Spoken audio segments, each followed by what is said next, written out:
Hello and नमस्ते दोस्तों। आज कुछ अलग टॉपिक पे बात करते हैं। बेसिकली क्या है कि जो आज का टूर्स एंड ट्रैवल्स का जो बिजनेस है वो एक्चुअली ग्रो कैसे होता है इन द मार्केट्स। बेसिकली अगर टूर्स एंड ट्रैवल्स का जो भी बिजनेस है अभी उसका वेटेज क्यों इतना बढ़ रहा है मार्केट में, इसको हम आज एनालिसिस करने का थोड़ा सा प्रयास करेंगे। टूर्स एंड ट्रैवल्स के बिजनेस में एक्चुअली ये सर्विस काइंड्स ऑफ इंडस्ट्री है। इसमें अगर आपको देखा जाए तो वैसे ब्रांड विजिबिलिटी पे ज़्यादा काम करना पड़ता है। मतलब इसमें ऐसे कोई प्रोडक्ट्स या ये डिटेल्स नहीं होते हैं मार्केट्स में अवेलेबल कि आप you can go and prefer that quality of services. Tours और ट्रैवल्स में आपके ब्रांडिंग विजिबिलिटी पे काम किया जाता है और ब्रांड विजिबिलिटी जितनी ज़्यादा हो उतना कस्टमर अट्रैक्शन आपके लिए अच्छा रहता है। तो ये ब्रांड विजिबिलिटी कैसे क्रिएट करें, मतलब how we can create the brand visibility into the market. Basically क्या होता है, जब भी आप एक इंडिविजुअल लेवल पे बिजनेस करते हो तो उसका रिकग्निशन एक लिमिटेड स्कोप तक रहता है। whenever trying to move towards the business entity, उसमें फिर इंडिविजुअल लेवल पे आप प्रोप्राइटरशिप पे कंसर्न पे बिजनेस रन करते हो, then you can prefer for the partnership. अगर पार्टनरशिप में कोई इन्वेस्टर हो या फिर आप चाहते हो कि 2 से 3 से 4 पार्टनर मिलकर बिजनेस रन करें तो पार्टनरशिप एंटिटी हो जाती है। देन आफ्टर आप प्रेफर कर सकते हो लिमिटेड लायबिलिटी पार्टनरशिप, और उससे ज़्यादा अगर आप चाहते हो कि हायर पोजीशन पे जो भी बिजनेस व्हीकल हो आप उसको भी प्रेफर करते हो, यानी कंपनी। अभी कंपनी का और ब्रांड विजिबिलिटी का कनेक्शन कैसे लिंक करें, मतलब how we can connect the brand visibility with the company. मतलब कंपनी रजिस्टर करके हम क्या ब्रांड विजिबिलिटी में ज़्यादा इजाफा ला सकते हैं क्या?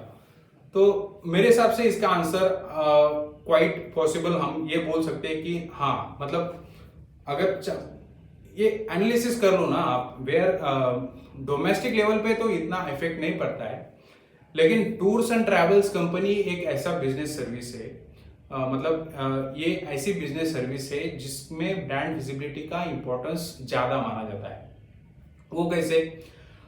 डोमेस्टिक प्लेयर या डोमेस्टिक कस्टमर जो है उसका रिकॉग्निशन इन रिस्पेक्ट ऑफ ये देखा नहीं जा सकता ज़्यादातर। मतलब अगर डोमेस्टिक लेवल पे आपको कहाँ भी जाना है तो you can prefer for any kind of tickets, लेकिन जब इंटरनेशनल लेवल की बात आती है, when there is an involvement of a international clients and international we can say corporates, जो ये टूर्स ऑर्गेनाइज करते हैं फॉर देयर क्लाइंट्स और कस्टमर्स, उसमें अभी क्या है, अगर इसका बिजनेस साइकिल देखा जाए, मतलब इसमें प्रोडक्ट्स क्या क्या और सर्विसेज क्या क्या ऑफर करते हैं, तो उसमें आप कॉर्पोरेट्स टूरिज्म इसमें होता है, एडवेंचर्स टूरिज्म भी इसमें होता है, आप स्पिरिचुअल मतलब जो भी रिलीजियस प्लेसेस होते हैं उसका भी टूरिज्म आप ऑर्गेनाइज करते हो। यानी कि हर एक अलग तरीके का टूरिज्म हम हर एक सेक्टर के लिए ऑर्गेनाइज करते हैं। तो फिर ब्रांड विजिबिलिटी में इसमें ये डिफरेंस क्यों है? इंटरनेशनल और डोमेस्टिक प्लेयर में इतना क्या मेजर डिफरेंस दिखाई देता है? इंटरनेशनल लेवल पे जब भी अगर कोई कस्टमर आता है इंडिया में, मतलब जो भी कोई क्लाइंट आता है, they will prefer for the brand visible kind of services for their consumption. अभी जब भी अगर जैसे मेक माई ट्रिप ले लो, अभी मेक माई ट्रिप ये एक प्राइवेट लिमिटेड कंपनी है। कैसी बनी होगी, मतलब how they started it's business from the beginning. अगर बिगिनिंग से हम इसका एनालिसिस करते हैं तो वो भी एक ब्रांड बिल्डिंग की तरह ही उन्होंने काम करके यहाँ तक पहुंचे हैं। ये आप डिनाई नहीं कर सकते कि without brand visibility you can offer your services to the clients. International level पे ब्रांड विजिबिलिटी का होना उतना ही इंपॉर्टेंट है, आप सर्विसेज उनको प्रोवाइड करते हो। तो ब्रांड विजिबिलिटी में हमें कंपनी बना के ही ब्रांड विजिबिलिटी कर सकते हैं, तो इसका आंसर हम दे सकते हैं हाँ, क्योंकि ब्रांड विजिबिलिटी में क्या है, अगर प्रॉपर्टीशिप पे आप अगर रन करते हो तो कितने स्कोप तक रन करोगे, उसकी गवर्नेंस कॉम्प्लेक्सिटी भी उतनी स्कोप उसका रहता नहीं है, तो कितने तक कर सकते हो, उसकी सीमा एक तय है। तो हाँ, तो ब्रांड विजिबिलिटी पे काम करना है तो you can simply prefer private limited company, जो कि आज बहुत अच्छे तरीके से अपने क्लाइंट्स को ऑर्गेनाइज करते हैं। दे प्लान्ड देयर ट्रिप्स और tourism into the organise manner. Allied services जो होती है in respect of their businesses, वो भी एक अच्छी तरीके से वो ऑर्गेनाइज करते हैं। तो जब भी कोई इंटरनेशनल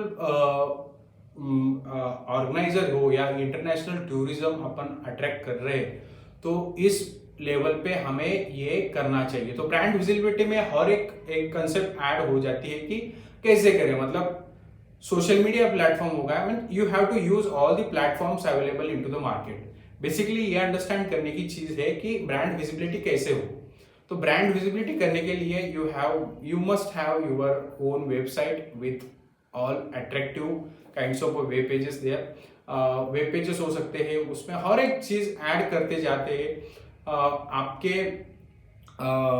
जो अकाउंट्स है सोशल मीडिया में, उसमें आपकी एडवर्टाइजमेंट एक अलग तरीके से प्ले कर सकती है रोज। और बेस तो यही हो सकता है कि you should prefer and brand एक ऐसी चीज है कि वो आपके बिजनेस को कुछ अलग लेवल पे ही लेके जा सकता है। तो you should work on your brand. अगर टूरिज्म में टूर्स एंड ट्रैवल्स जो एजेंसीज है, उनको अगर अपना बिजनेस इस एरिया में बढ़ाना है, तो they must work on this brand visibility. तो ब्रांड विजिबिलिटी में और कंपनी में बहुत सी लिंकिंग कैपेसिटी देखी जाती है, and they will attract more and more clients on international as well as on the domestic levels.